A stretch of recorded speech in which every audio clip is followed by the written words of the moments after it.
Op dit stuit rieden nog alle uren 2 treinen tussen Ljouwert en Zwolle. Een stoptrein en een intercity die alleen nog in Ljouwert, Heerenveen en Steenwijk stilhoudt.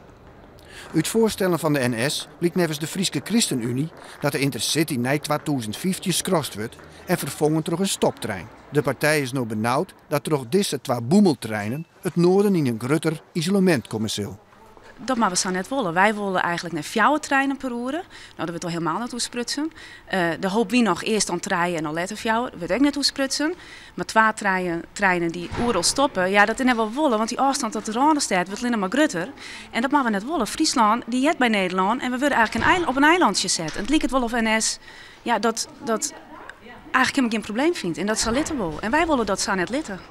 Maar ook reizigersorganisatie Rookhoff keert hem in de lijsten voorstellen van de NS. De reiziger als consument had hier geen voordeel bij. NS kiest voor een, althans zoals wij het voorlopig kunnen lezen uit hun brochure, voor een soort van opgeknipte bediening van Friesland. Dus dit mag net? Nee, het moet veel beter. Gewoon 2 snelle intercities en 2 stoptreinen per uur. Dat is een normaal patroon zoals we het in heel Nederland kennen.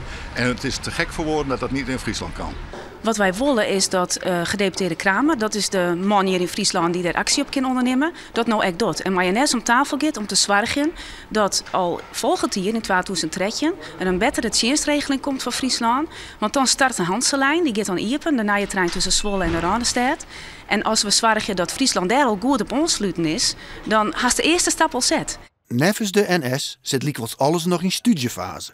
Na 2015 rieden nog wel intercities tussen Ljouwert en Zwolle, maar zullen die mogelijk ook stoppen bij stations als Grauw, Akkrum, Wolvegeer en Meppel.